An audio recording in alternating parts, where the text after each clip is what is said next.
వారు కూడి వచ్చినప్పుడు ఆయనను అడిగారు, ప్రభువా, ఈ కాలమందు ఇశ్రాయేలునకు మరల రాజ్యమును అనుగ్రహిస్తావా?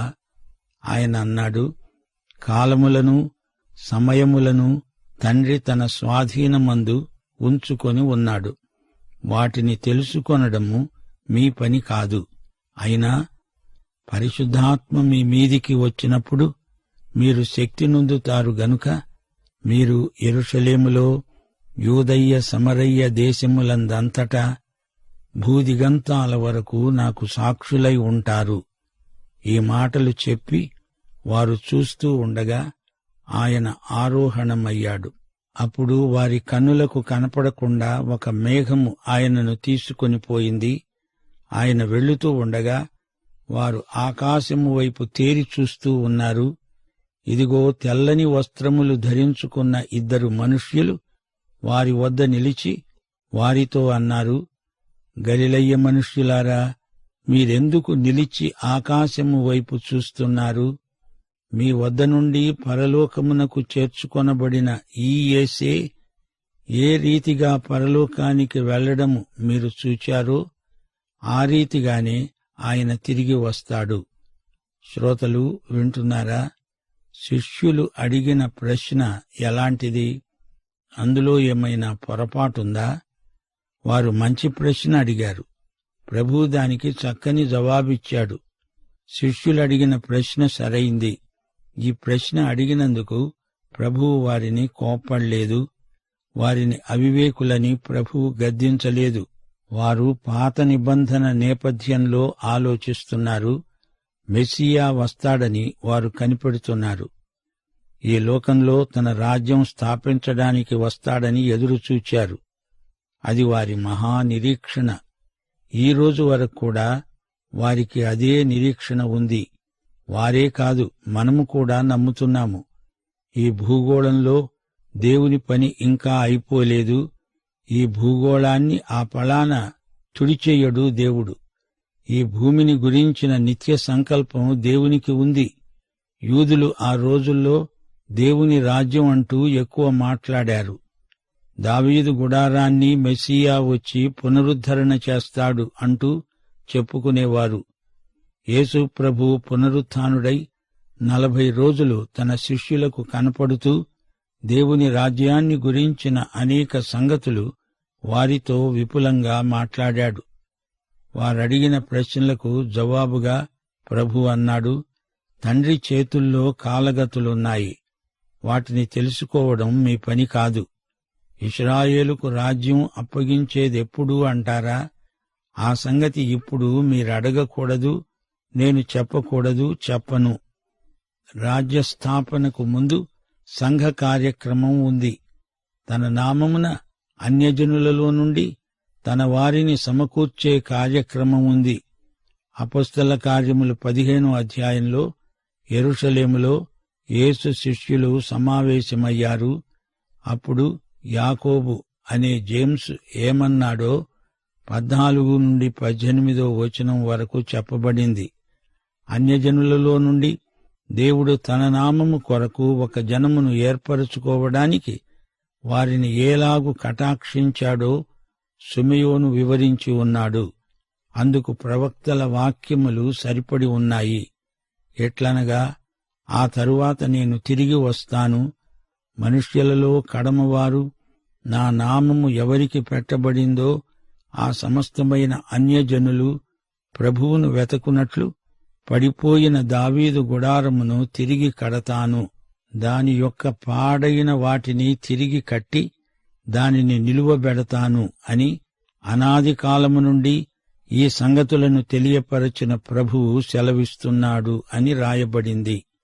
సోదరీ సోదరులారా, వింటున్నారా? దేవుడు ఈ రోజున చేస్తున్న పని ఇదే. అన్యజనులలో నుండి తన సంఘమును సమకూరుస్తున్నాడు. క్రీస్తును నమ్మేవారెవరో వారే ఆయన బిడ్డలు. వారి సమీకరణమే సంఘం. పరిశుద్ధాత్మ అన్యజనులలో నుండి సేకరించిన వారిని క్రీస్తు శరీరంలోకి తెస్తున్నాడు. విశ్వాసులందరూ కలిసి క్రీస్తు శరీరమవుతున్నారు. ఇదే దేవుని ప్రియ సంఘం. యేసు శరీరంలోకి బాప్తిస్మమిచ్చేవాడు పరిశుద్ధాత్మ. ఇశ్రాయేలుకు రాజ్యమివ్వడమా? ఆ ప్రశ్న ఇప్పుడు అడగవద్దు అన్నాడు ప్రభు. యేసు త్వరలోనే వస్తాడు నిజమే, కాని ఎప్పుడొస్తాడో తెలియదు. సమయములు కాలములు తండ్రి చేతిలో ఉన్నాయి. విశ్వాసంలో బలపడాలంటే కేవలం ప్రవచన పరిశోధన మాత్రం చాలదు. మరి ఇప్పుడు మనమేం చెయ్యాలి? పరిశుద్ధాత్మ మీ మీదికి వస్తే మీరు శక్తి నొందిన వారై భూదిగంతాల వరకు ఆయనకు సాక్షులై ఉంటారు. 8వ వచనం. ఇది వ్యక్తిగతమైన ఆజ్ఞ, మహా ఆజ్ఞ. ప్రతి విశ్వాసికి ఈ ఆజ్ఞ ఇవ్వబడింది. సంఘం ఇంకా ఉనికిలోకి రాకముందే ఈ ఆజ్ఞ శిష్యులకు ఇవ్వబడింది. కాలాలు, సమయాలు, ప్రవచనాలు అంటూ చర్చలు చేస్తూ తర్జన భర్జనలతో కాలయాపన చేయటం కాదు. ఇది ఆత్యయిక పరిస్థితి. భూదిగంతాల వరకు సువార్త ప్రసరించాలి. ఈ విశ్వవ్యాప్త ఉద్యమంలో అందరికీ, ప్రతి ఒక్క విశ్వాసికి భాగముంది. దేవుని వాక్యం భూదిగంతాల వరకు వెళ్ళాలి. సువార్తను భూదిగంతాల వరకు తీసుకువెళ్లే సాక్షులు కావాలి. పరిశుద్ధాత్మ శక్తితో వెళ్ళాలి, పంపాలి. ఈ ఆజ్ఞ అలనాటి అపొస్తలులకే కాదు, నీకు నాకు కూడా. ఆత్మలు రక్షించబడాలి. అదే ప్రభువు నీకు నాకు చెబుతున్న మాట, ఇస్తున్న ఆజ్ఞ. శక్తి పరిశుద్ధాత్మలో ఉంది. పరిశుద్ధాత్మ నిన్ను కదిలిస్తాడు, నడిపిస్తాడు, పరిగెత్తిస్తాడు. భూదిగంతాల వరకు నిన్ను సాక్షిగా చేస్తాడు. మనం యేసుకు సాక్షులం. యేసే కేంద్రాకర్షణ. యెరూషలేము అంటే మనమున్న స్థలం, యూదయ అంటే మన సమాజం, మన ప్రాంతం, మన పరిసరాలు. సమరయ్య అంటే ఇతర ప్రాంతాలు, పొరుగు దేశాలు, ప్రదేశాలు. విభిన్న సంస్కృతులకు సువార్త ప్రకటించాలి. అందరికీ వారికి ఇష్టమున్నా లేకపోయినా సువార్త ప్రకటించి తీరాలి. భూదిగంతాల వరకు సువార్త పంచిపెట్టాల్సిందే. నీవు ప్రభువును ప్రేమిస్తే ఆయన ఆజ్ఞను శిరసావహిస్తావు. యేసు ఇచ్చిన ఈ ఆజ్ఞ వ్యక్తిగతమైనది. ప్రియ సోదరుడా, సోదరి, నీవు ప్రభువుకు నమ్మకమైన సాక్షివా? సరే, యేసు ఆరోహణ సన్నివేశం చూడండి. అది ఎంతో గంభీరమైనది.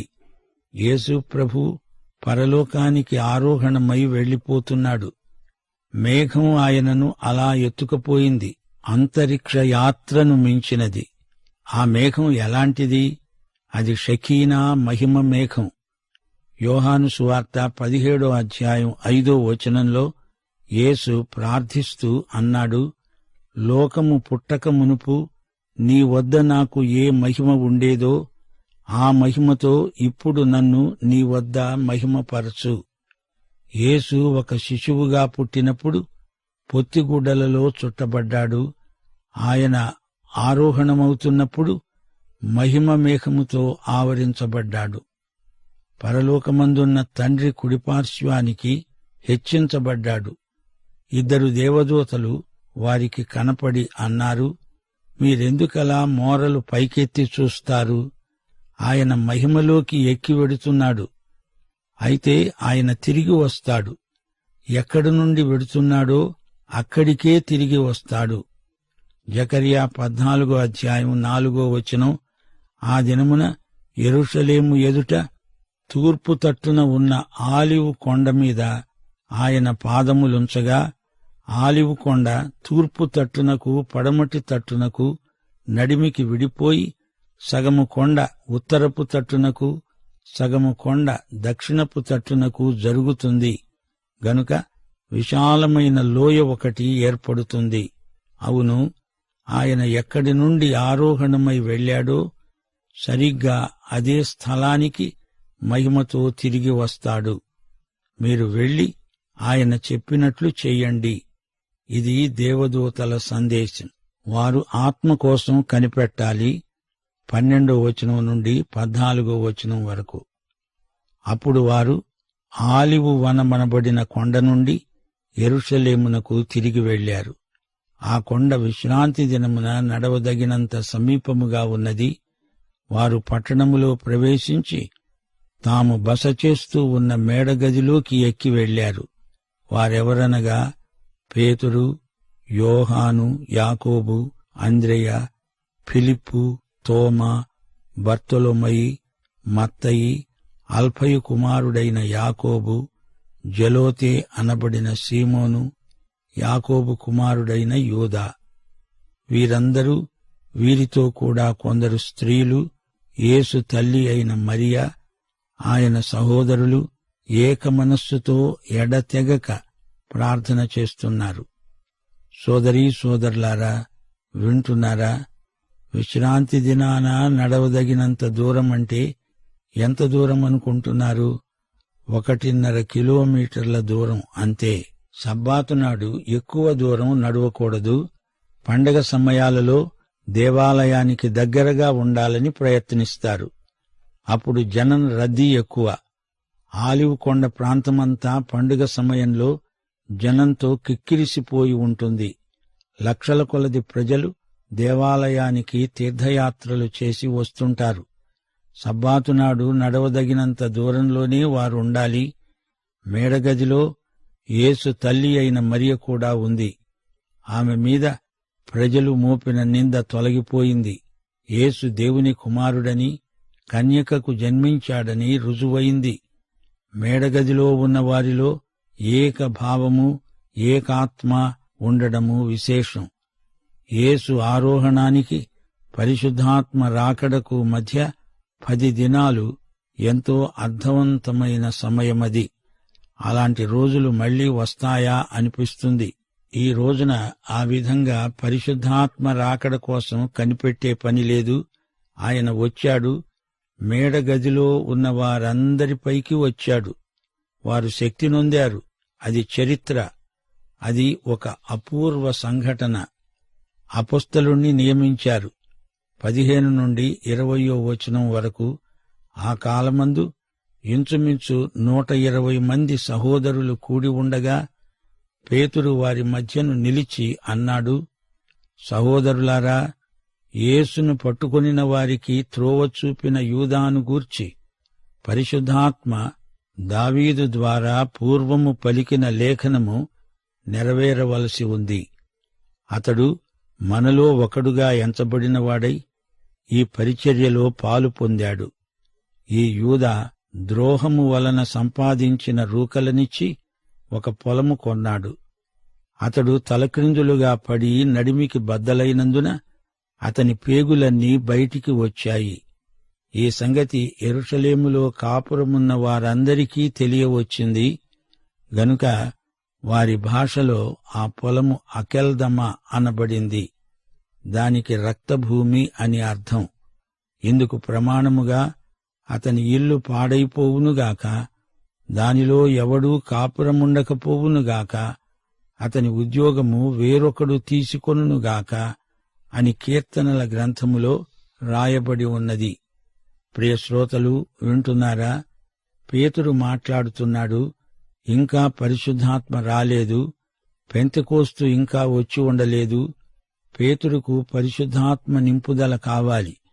ఆ మాటకొస్తే నీకు నాకు అందరికీ కావాలి. యూదాను గురించి పేతురు మాట్లాడుతున్నాడు. ఈ సందర్భంలో మత్తయి సువార్త 27వ అధ్యాయం 5వ వచనాన్ని మనం జ్ఞాపకం చేసుకోవాలి.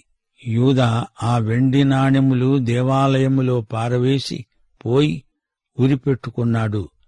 అయితే అపొస్తలుల కార్యముల్లో ఆ డబ్బుతో ఒక పొలం కొనబడింది అని చెప్పబడింది. మత్తయి సువార్తలో యూదా ఉరిపెట్టుకున్నాడు అని ఉంది. అపొస్తల కార్యములో అతడు కింద పడితే నడిమికి బద్దలై అతని పేగులన్నీ బయటికి వెళ్ళుకొచ్చాయి అని చెప్పబడింది. ఆ స్థలం అకెల్దమా అనబడింది. ఏమి జరిగిందంటే, యూదా తన నడికట్టుతో ఉరిపెట్టుకుంటే ఆ నడికట్టు కాస్తా తెగిపోయింది. అతడు కింద పడ్డాడు. పేగులు బయటికి వచ్చేటంతగా అతడు కింద రాళ్ల మీద పడిపోయాడు. యూదా దేవాలయంలో పారేసిన రూకలను తిరిగి దేవాలయం ఖజానాలో వెయ్యకూడదు. అది అపవిత్రమైన డబ్బు. దాన్ని తిరిగి అతనికే ఇచ్చెయ్యాలి. అది యూదా డబ్బు. దానితో కుమ్మరివాని పొలం కొన్నారు. సీమోను పేతురు యూదా స్థలాన్ని భర్తీ చెయ్యాలని చూస్తున్నాడా? పరిశుద్ధాత్మ రాకముందు పేతురు ఆలోచన అది. యూదా పోగొట్టుకున్న పదవికి మత్తీయ అనే వ్యక్తిని ఎన్నుకున్నారు. మత్తీయ మంచివాడే. అపొస్తలుడుగా ఉండవలసిన అర్హతలు ఇతనికి ఉన్నాయి. యేసు పునరుత్థానానికి అతడు సాక్షి. 21 నుండి 26 వచనం వరకు పేతురంటున్నాడు, యోహాను బాప్తిస్మమిచ్చినది మొదలుకొని ప్రభువైన యేసు మన వద్ద నుండి పరమునకు చేర్చుకొనబడిన దినము వరకు ఆయన మన మధ్య సంచరిస్తూ ఉండిన కాలమంతా మనతో కలిసి ఉన్న వీరిలో ఒకడు మనతో కూడా ఆయన పునరుత్థానమును గురించి సాక్షి అయి ఉండడము ఆవశ్యకం. పేతురు ఏం మాట్లాడుతున్నాడు? పరిశుద్ధాత్మ పలికించిన మాటలు కావవి. 23వ వచనం, అప్పుడు వారు యోసేపు, మత్తీయ అనే 2 అభ్యర్థులను తెచ్చారు. ప్రార్థన చేశారు.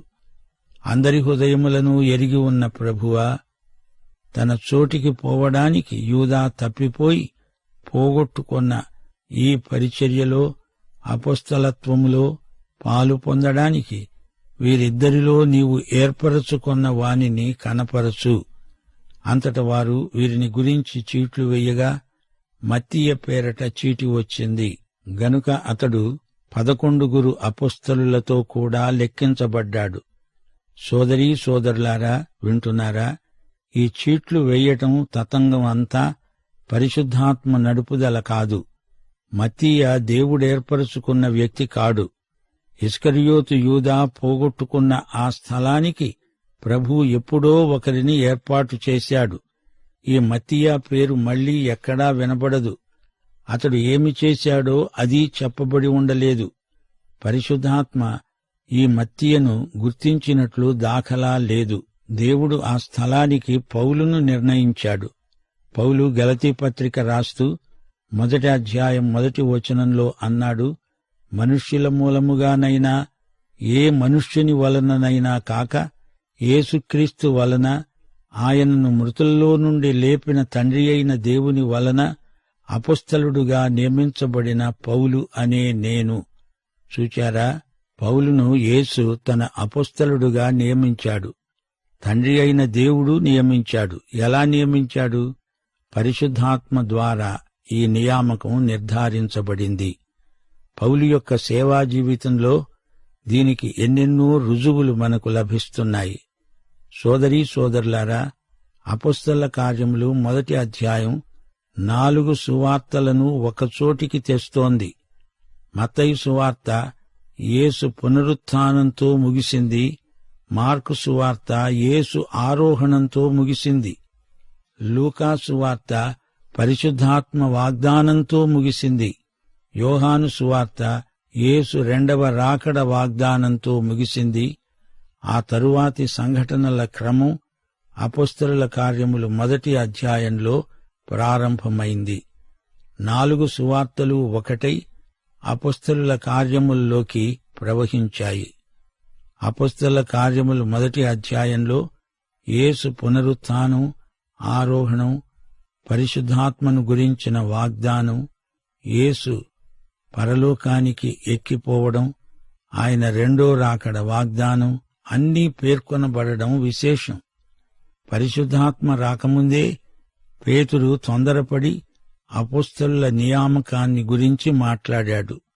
ఆ తరువాత పేతురే పౌలును గురించి ఏమన్నాడు? మన ప్రియ సహోదరుడైన పౌలు తనకు అనుగ్రహించబడిన జ్ఞానము చొప్పున రాశాడు. వీటిని గూర్చి తన పత్రికలన్నిటిలో బోధిస్తున్నాడు. అయితే వాటిలో కొన్ని సంగతులు గ్రహించడానికి చాలా కష్టం. వీటిని విద్యావిహీనులు, అస్థిరులైన వారు తక్కిన లేఖనములను అపార్థము చేసినట్లే తమ స్వకీయ నాశనానికే అపార్థం చేస్తారు. పౌలు యొక్క సేవా జీవితంలో నాయకులకు ఎలాంటి లక్షణాలుండాలో మనం నేర్చుకోగలం. ఆయన ఎందరో యువకులను ప్రోత్సహించాడు. ఆధ్యాత్మిక విలువలనెరిగిన నాయకుడు పౌలు. ఫిలిప్పీ పత్రిక 3వ అధ్యాయం 8వ వచనం, నిశ్చయముగా నా ప్రభువైన యేసుక్రీస్తును గురించిన అతి శ్రేష్టమైన జ్ఞానము నిమిత్తమై సమస్తమును నష్టముగా ఎంచుకున్నాను. ఇది పౌలు సేవా సాక్ష్యం. పౌలు ఎంతో అంకిత భావంతో సేవ చేసిన నాయకుడు. దేవుడు తనకిచ్చిన దర్శనానికి విధేయుడు. మొదటి దినవృత్తాంతములు 16వ అధ్యాయం 24వ వచనంలో చెప్పబడిన హితవు అక్షరాలా పాటించిన అపోస్తలిక ప్రముఖుడు పౌలు. అన్యజనులలో ఆయన మహిమను ప్రచురించండి. సమస్త జనములలో ఆయన ఆశ్చర్య కార్యములు ప్రచురించండి. ఇస్కరియోతు యూదా దారి తప్పినందుచేత దేవుడు ఆ స్థలానికి పౌలును నిర్ణయించాడని ఆయన సాక్ష్యమే స్పష్టం చేస్తుంది. దేవునికి స్తోత్రం. యేసు ఒక శిశువుగా పుట్టినప్పుడు పొత్తిగుడ్డలలో చుట్టబడ్డాడు. ఆయన ఆరోహణమవుతున్నప్పుడు మహిమ మేఘము చేత ఆవరించబడ్డాడు. పరలోకమందున్న తండ్రి కుడిపార్శ్వానికి హెచ్చించబడ్డాడు. శ్రోతలు, అపొస్తలుల కార్యములు 1వ అధ్యాయం యూదా ఇస్కరియోతు వ్యక్తిత్వాన్ని ఉన్నది ఉన్నట్లు మనకు చూపింది. కొందరు అతని మీద సానుభూతి వలకబోస్తారు. కాని యూదా సరైన పశ్చాత్తాపాన్ని వెలిబుచ్చినవాడు కాడు. తనకు తీర్పు రాబోతోంది అనే భయంతో ఏడ్చాడు కాని తన ప్రభువును బాధపెడుతున్నానే అని అతడు దుఃఖించలేదు. దైవచిత్తానుసారమైన దుఃఖము మారు మనస్సు కలుగచేస్తుంది అని వాక్యం చెబుతోంది. అపొస్తల కార్యములు 2వ అధ్యాయంలో పెంతెకోస్తు సంఘటన మనం చూడబోతున్నాము. పరిశుద్ధాత్మ రాకడ, పేతురు మహాప్రసంగం ఆ అధ్యాయంలో వివరంగా వింటాము. మన ప్రభు అయిన యేసుక్రీస్తు వారి కృప, తండ్రి అయిన దేవుని ప్రేమ, పరిశుద్ధాత్మ యొక్క అన్యోన్య సహవాసము మనందరికీ నిత్యత్వము వరకు తోడై ఉండునుగాక. ఆమేన్.